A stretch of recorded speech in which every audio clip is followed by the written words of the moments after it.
Bismillahirrahmanirrahim. Alhamdulillah, wassalatu wassalamu ala rasulillah, wa ala alihi wa sahbihi wa mawala. Бүткіл алам жаратқан Алла Тағалаға шексіз мақтаулар болсын. Жана анын ең сүйікті елшісі пайғамбарымыз Мұхаммад Мұстафа саллаллаху алейхи вассаламға Аллахтың салам жана салауаттары болсын. Урматтуу мұсылман бір туғаным, сіздерменен бүгінгі болып отырған баяндамабызда мына ушул жашообузда күнүмдүк тиричиликте өтө көп кездеше турган ушул карыз маселеси боюнча болмокчу. Мына ушул боюнча иншалла шариятыбыз эмне дейт, шариятыбыздын өкүмдөрү кандай, инсан баласына карыздар инсанга жана ушуну менен биргеликте карыз берүүчү инсанга Алла Таала эмнени буйрган, пайгамбарыбыз алейхиссаламдын көрсөтмөлөрү кандай, иншалла мына ушулар боюнча кыскача нускача мына ушундай баяндама кылабыз. Жараткан Алла Таалам баардыгыбызга тууралыкты көрсөтсүн. Карыз боюнча негизи Алла Таала Кур'ан-ы Каримде өзүнүн кереметтүү китебинде айтат: "Астагфирулlah, я айюхаллазина аману, о имандуулар, иза тадайянтум бидайнин иля ажалин мусамма фактубу." Качан силер белгилүү бир мөөнөткө карыз бере турган болсоңор дейт, анда аны жазып койгула. Фаляктуб байнакум катибун бил адл, жана силердин ортоңордо бир адилеттүү адам мына ошол нерсени жазып койсун дейт. Урматтуу бир тууганым, албетте Кур'ан аяттарында аяттардын ар биринин өкүмдөрү ар башка болуп эсептелет. Ал эми бул аятта келген сөз түрдө жазыштык милдеттүү эмес, балким бул мустахаб амалдардан, урматтуу бир тууган. Ошондон иншалла карыз бере турган болсок, карыз берген адам дагы мына ошол нерсесин жазып койсун, кайсыл убакытта канча акча алды, жана ошондой эле кайсыл убакытта кайтарат деп мына ошолордун баардыгын жазып койсо, жана ошондой эле карыз алган адам дагы мына ошол нерсени мен паланчыдан мына ушундай карыз алдым, мына ошол карызымды паланча убакытта кайтарышым керек деп мына өзүнө өзү жазып кое турган болсо, иншалла мына ошол нерсе өзү үчүн дагы ошол карызды төлөгөнгө, карызды кайтарып бергенге бир чоң өбөлгө, бир чоң түрткү болот деген ишеничтебиз буюрса. Ошондон урматтуу бир тууганым, албетте жашоо болгондон кийин жашоодо ар түрдүү учурлар кездешет. Кээде оор болот, кээде кыйынчылык учурлар, кээде жеңилчилик учурлар болот. Ошондуктан ар бирибиз мына ушундай учурларга туш келип калса керек карыз алууга. Ошондон урматтуу бир тууганым, карыз ала турган болсок дагы мына ушул карызды иншалла кайтарып беремин деген ниетте ала турган болсок, Кудай Таалам дайыма биздин жардамыбызда болот, урматтуу бир тууган. Негизинен бирөө кыйналып келген учурда, кыйналып кысталып жаткан учурда карыз сурай турган болсо, мына ошол адамга карыз берип тургандагы өтө чоң сооптордон болуп эсептелет. Ал эми аны менен биргеликте кээ бир адамдар бар, мына ушундай карыз алууну күнүмдүк адатка айландырып алган. Бир аз кыйналып калса эле карыз алат, бир аз кыйналып калса эле, болбогон бир кыйынчылык үчүн эле эмне кылат? Ал карыз алып, мына ушундай өтө көп карызга батып калган адамдар. Ошону менен биргеликте карызын төлөйм деген оюнда жок адамдар дагы өтө көп кездешет. Ошондон урматтуу бир тууганым, Кудай Таалам баардыгыбызды мына ушундай туура эмес ниеттерден сактасын, жана баардыгыбыз иншалла карыз алган учурда, эгер Кудай сактасын карыз алып кала турган болсок, ошол нерсени сөзсүз түрдө кайтарып берем дегенге ниет кылышыбыз керек. Негизи карыз боюнча пайгамбарыбыз саллаллаху алейхи вассаламдын өтө мына ушундай кереметтүү, мына ушундай жакшы сөздөрү бар. Жана ошону менен биргеликте карыздын оруну, жана ошондой эле карыздын мына ушундай олуттуулугу туурасында өтө ушундай катуу эскертилген пайгамбарыбыз алейхиссаламдын жакшы сөздөрү бар, урматтуу бир тууган. Пайгамбарыбыз саллаллаху алейхи вассаламдын бир хадисини Hazreti Абу Саид Худри разияллаху анху риваят кылат. Пайгамбарыбыз саллаллаху алейхи вассаламдын мындай деп айтып жатканын уктум дейт: "Аузу биллахи минал куфри вад-дайн." Мен жараткандан сактанамын дейт, куфр келтиргенден. Жараткан Аллахка шерик кошуп, капырчылык кылгандан Аллахтан пана тилеймин. Жана ошону менен биргеликте вад-дайн, жана карыз болуп калуудан жараткан Аллахтан пана тилеймин деп пайгамбарыбыз алейхиссалам айтып жатат.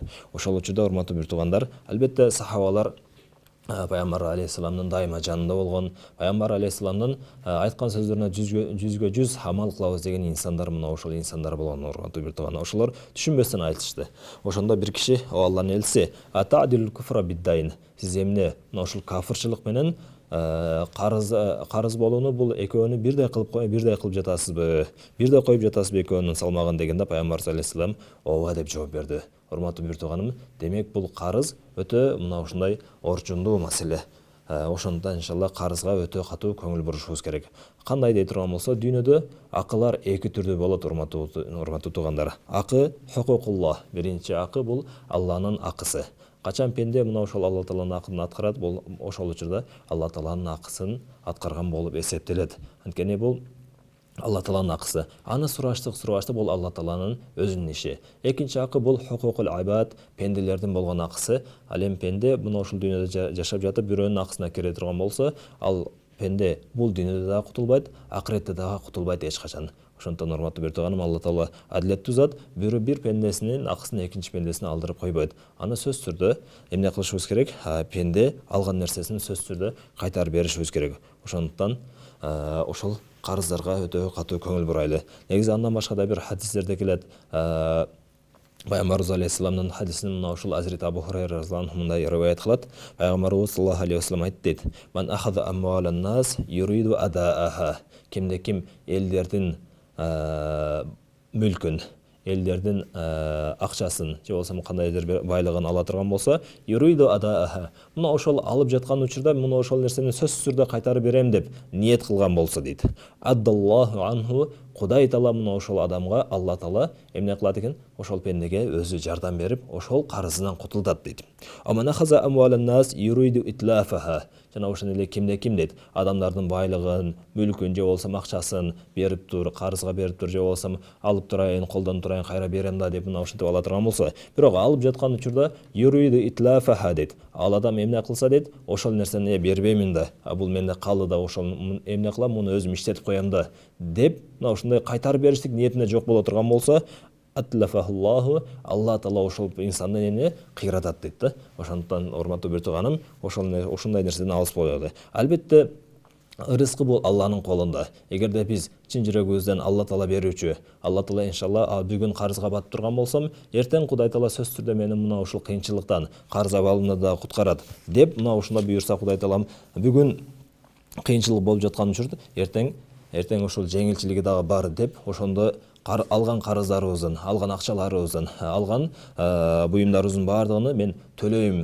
сөзсүз түрдө кайтарып берем деген ниетте ала турган болсок, иншалла Кудай Таалам бизге сөзсүз түрдө мына ошол нерсени өтөгөнгө, мына ошол нерсени кайтарып бергенге мүмкүнчүлүк берет. Ошондон урматтуу бир тууганым, ушул карыз маселесине өтө катуу көңүл бурайлы. Негизи карыз алуу бул, эгерде чын жүрөктөн карыз ала турган болсок, мына ошондо ошол нерсени кайтарып берем деген ниетибиз бар боло турган болсо, Кудай Таала биздин жардамыбызда болот сөзсүз. Бул боюнча Пайгамбарыбыз саллаллаху алейхи вассаламдын дагы бир мына ушундай жакшы айтылган сөздөр бар. Негизи бул хадисти Азирети Абдуллах ибн Джафар разияллаху анху айтат. Ан Абдуллах ибн Джафар разияллаху анху кала Расулуллах саллаллаху алейхи вассалам.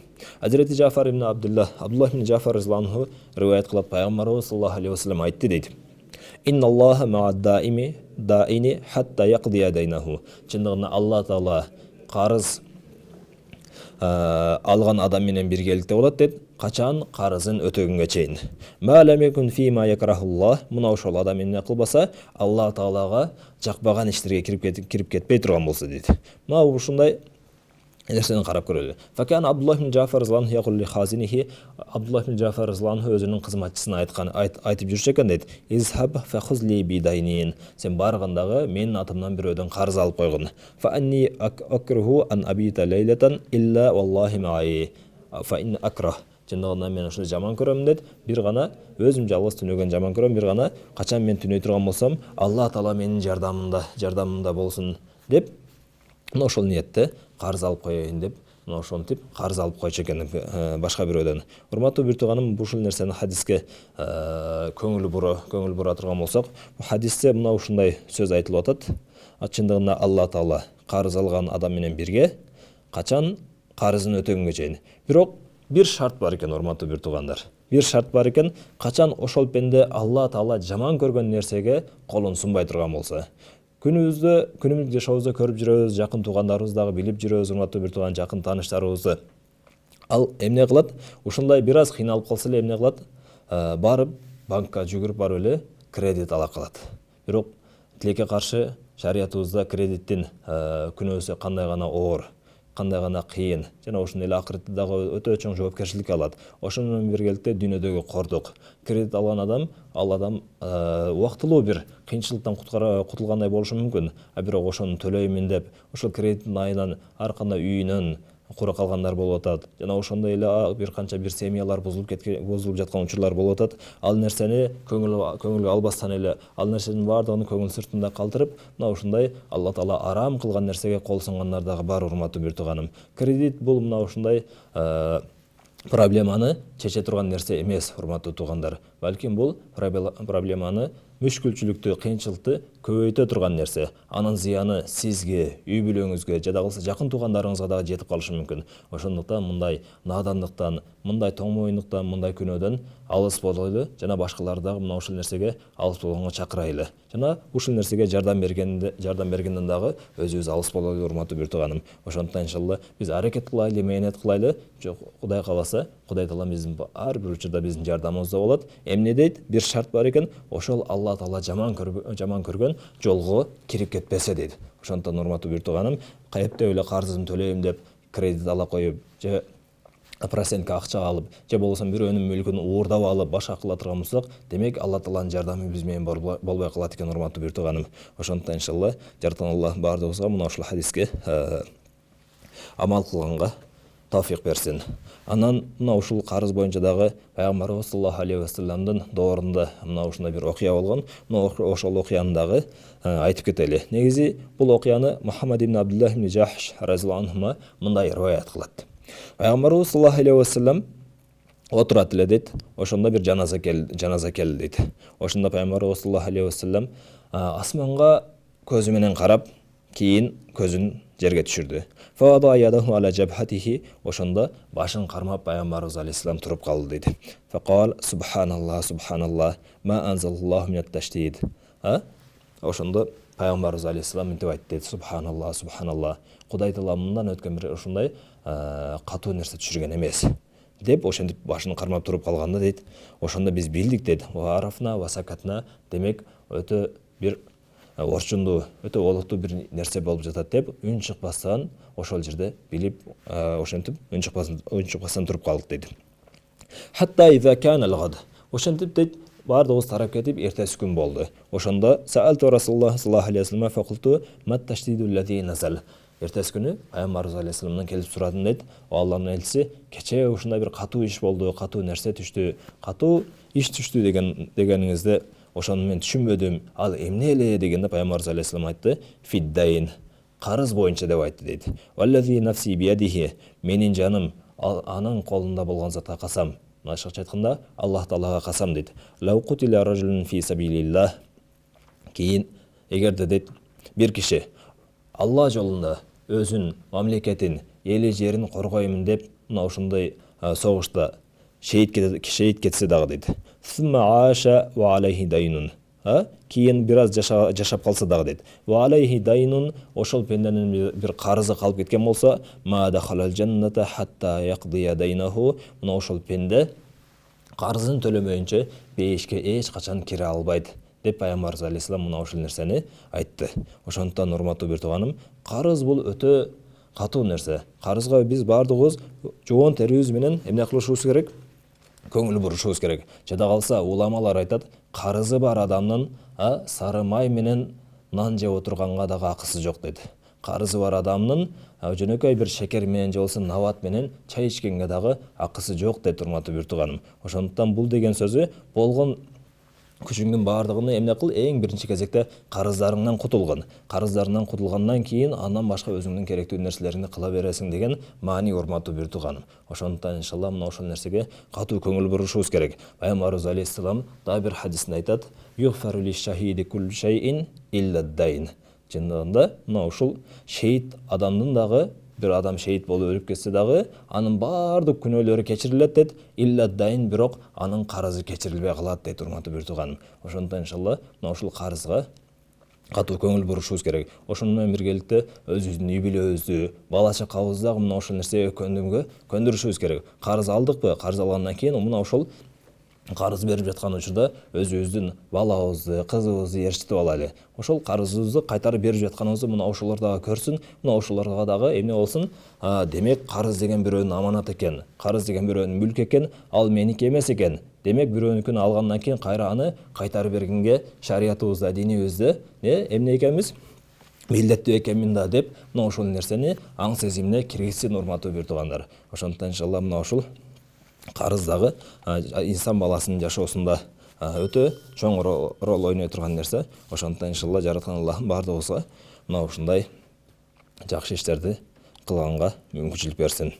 Негизи карыз алгандан кийин сөзсүз түрдө аны карыз берген адамды кыйнабастан, аны кыстатпастан, аны артыбыздан жүгүртпөстөн сөзсүз түрдө кайтарып беришибиз керек. Бул биздин мусулманчылык милдетибиз, Кудайдын алдындагы милдетибиз, урматтуу бир тууганым.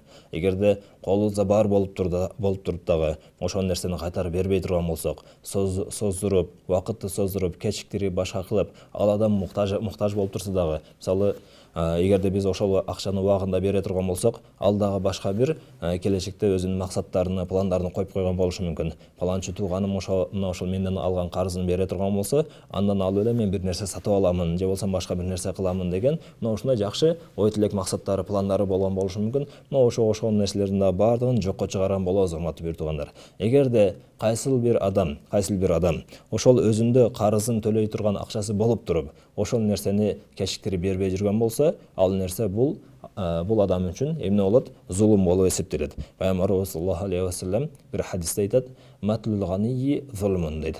Бай адамдын мына ошол карызын бербей жүрүштүгү, бирөөнүн акысын бербей жүрүштүгү бул зулум болуп эсептелет дейт. Мына ушул нерседе ушул жерде карап көрө турган болсок, урматтуу бир тууганым, кээ бир ушундай акылар бар. Ал акылар бирөөдөн карыз аласыз, ошол карызыңызды кайтарып бериш керек болот, ошол акыны. Ошону менен биргеликте бирөөнү сиз өзүңүздүн үйүңүзгө же болбосо ишканаңызга алып келип иштетесиз. Мына ошол иштеткен учурда дагы ошол иштеттиңизби? Иштеткен адамдан ошол адамдын айлык акысыны, иш акысын бериштик сиздин мойнуңуздагы милдетиңиз, карызыңыз болуп эсептелет. Ошондуктан мына ушул нерсеге дагы өтө катуу көңүл бурушубуз керек. Мына кээ бир жерлерде ушундай учурлар көп кездешип калат. Шашпай тур, аласың да акчаңды, же болбосо биз эмне качып кетип жатабызбы? Ушул жердебизге бардыгыбыз. Эмне эле шашып атасың деп, мына ошол алып келген ижарага алып келген ишчиңизди дагы, ошол ишкерди дагы эмне кыласыз? Мына ошол нерсени айтып, анын көңүлүн ренжите турган болсоңуз, бул дагы жакшы эмес, бул дагы жараткандын ачуусун келтире турган амалдардан, урматтуу бир туугандар. Ошондуктан мына ошол нерсеге дагы өтө көңүл бурайлы. Бул боюнча Пайгамбарыбыз саллаллаху алейхи ва саллям хадисте айтат. Негизи бул хадисти Хамза ибн Абдул Муталиб разияллаху анхунун кызы айтат. Хаула бинти Кайс имраати Хамза ибн Абдул Муталиб разияллаху анху. Хамза ибн Абдул Муталиб разияллаху анхунун аялы экен. Ал риваят кылат: "Кала Расулуллах саллаллаху алейхи ва саллям". Пайгамбарыбыз саллаллаху алейхи ва саллям мынтип айтты дейт. "Ма каддасаллаху умматан ла яхзу даифаха ал-хак мин кавийиха гайра мутааттаин" дейт. Пайгамбарыбыз саллаллаху алейхи ва саллям мынтип айтты дейт. Кудай Таала мына ушундай бир үммөттү, мына ушундай бир жамаатты кандай гана урматтуу, сыйлуу, ыйык кылып урматтап койгон дейт. Ал кандай үммөт десе, ошол үммөттүн алсыздары өзүнүн күчтүүлөрүнүн акысыны эч кайсы бир кыйналбастан алып жаткан болсо, мына ошол үммөттү, мына ошол жамаатты Алла Таала мына ушунчалык деңгээлде урматтуу кылып, ыйык кылып койгон деп Пайгамбарыбыз алейхиссалам айтты дейт. Урматтуу бир тууганым, мына ошол нерсени эске алышыбыз керек. Андан хадистин уландысында сумма кал кийин айтты дейт: "Ман инсарафа гаримуху анху ва хуа радин". Кимде ким мына ушундай карыз берген адамы мына ошол адамдан разы болуп кайта турган болсо, саллат алейхи давабул ард ва нунул ма. Мына ошол адамга жер бетиндеги канчалаган жаныбарлар боло турган болсо, ва нунул ма, жана ошондой эле суда канчалаган балыктардын түрлөрү боло турган болсо, мейли ал чоң кит болсун, мейли чоң акулалар болсун, мейли майда балыктар болсун, канча гана ушундай суудагы жан жаныбарлар боло турган болсо, алардын баардыгы жер бетинде дагы, суунун астында дагы баардык жаныттар эмне кылат экен? Мына ошол пендеге жакшы дуасын кылып салават жолдоп турат деп пайгамбарыбыз алейхисалам айтты дейт. Андан кийинки хадистин уландысында ман инсарафа гаримуху ва сахит, кимдеки мына ушул карыз берген адамыны ачуулантырып кайтара турган болсо дейт. Кутиба алейхи фи кулли яумин ва лейлатин ва жуматин ва шахрин зулмин дейт.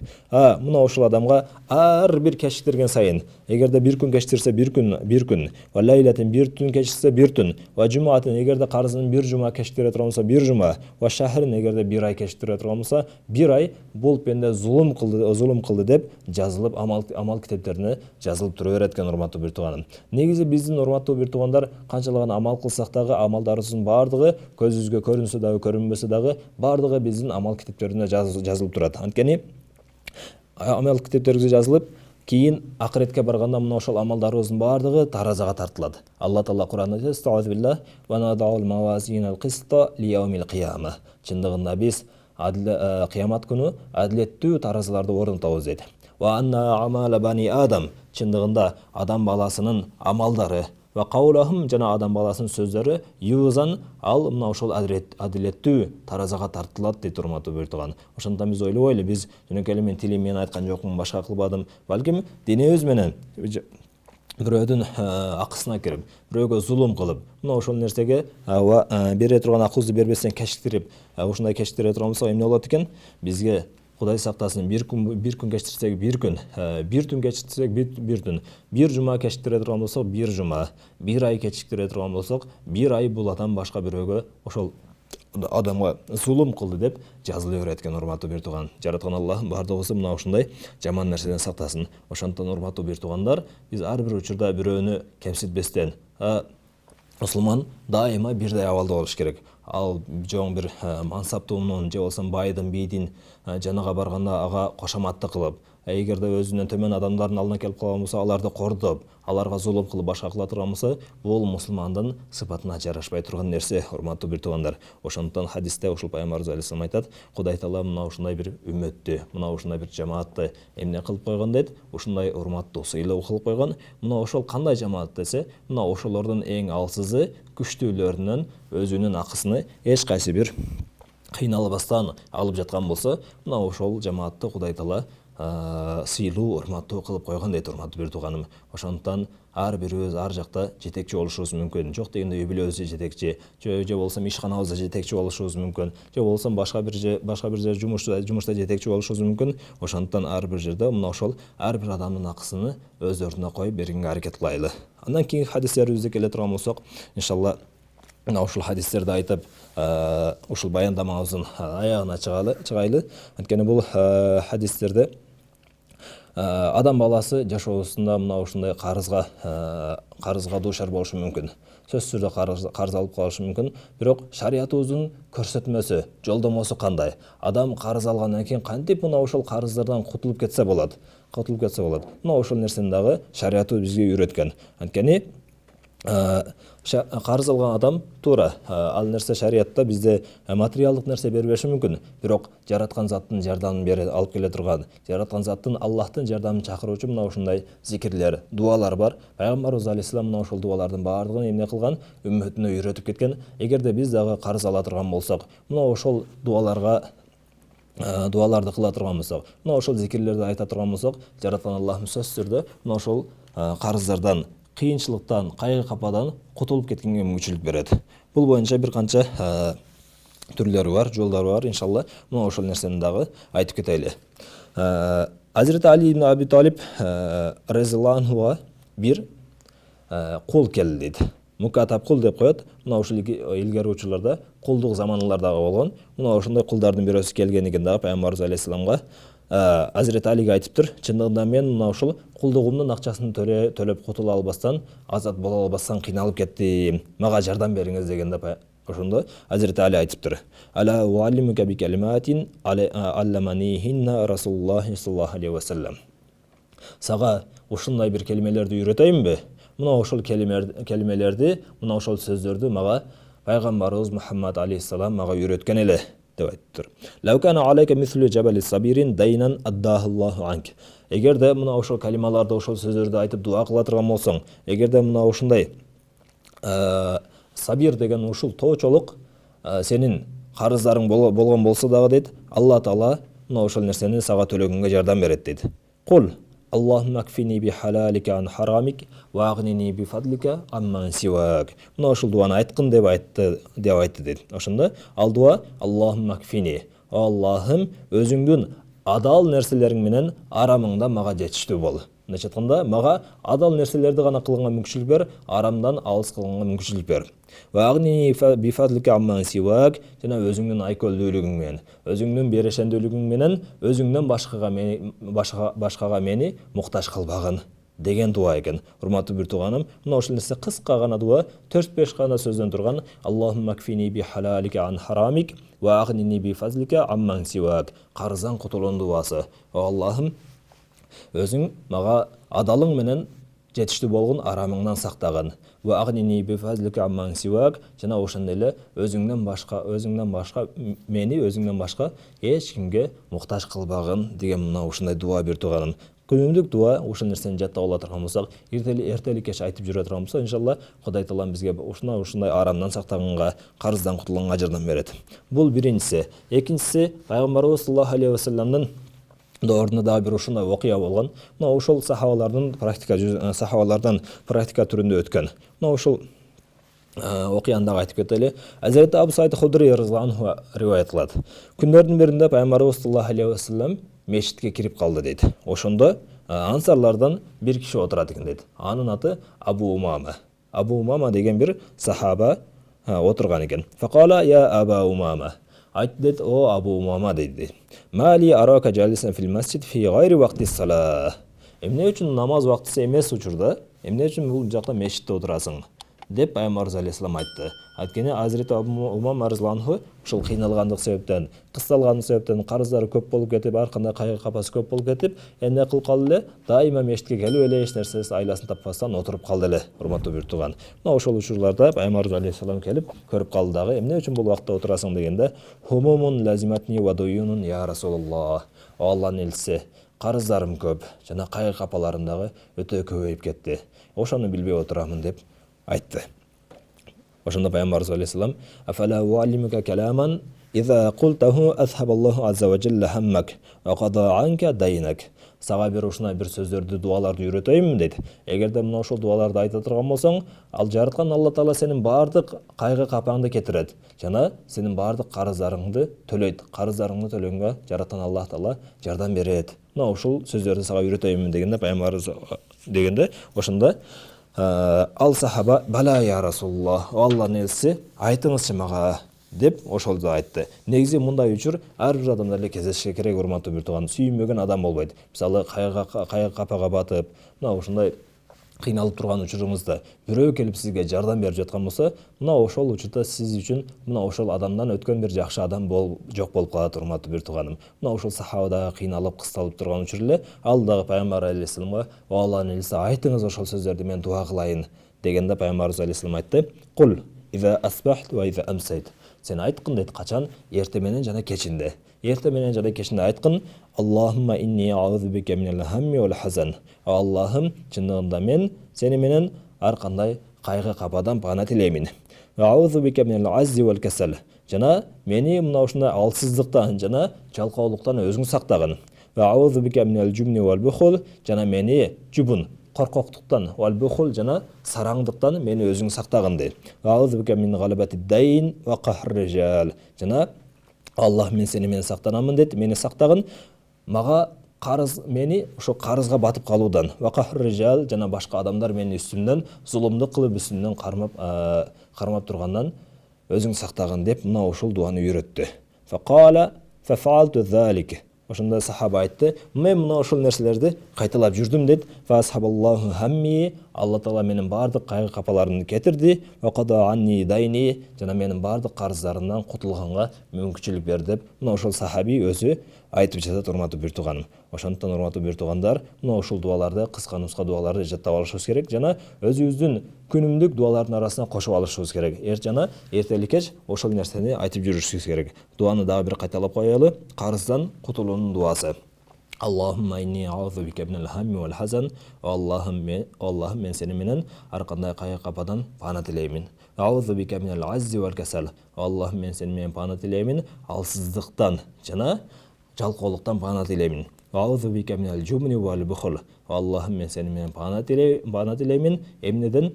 Жубун, коркоктуктан, вал бухул жана сараңдыктан пана тилеймин. Аузу бика мин галабати дайн ва кахр риджал. Аллахым мени сактагын, сени менен пана тилеймин, мен ушул карызга батып калгандан. Ва кахр риджал, адамдар менин үстүмдөн зулум менен мамиле кылып калгандан эмне кыламын? Сени менен пана тилеймин деген мына ушундай дуалар экен, урматтуу бир тууганым.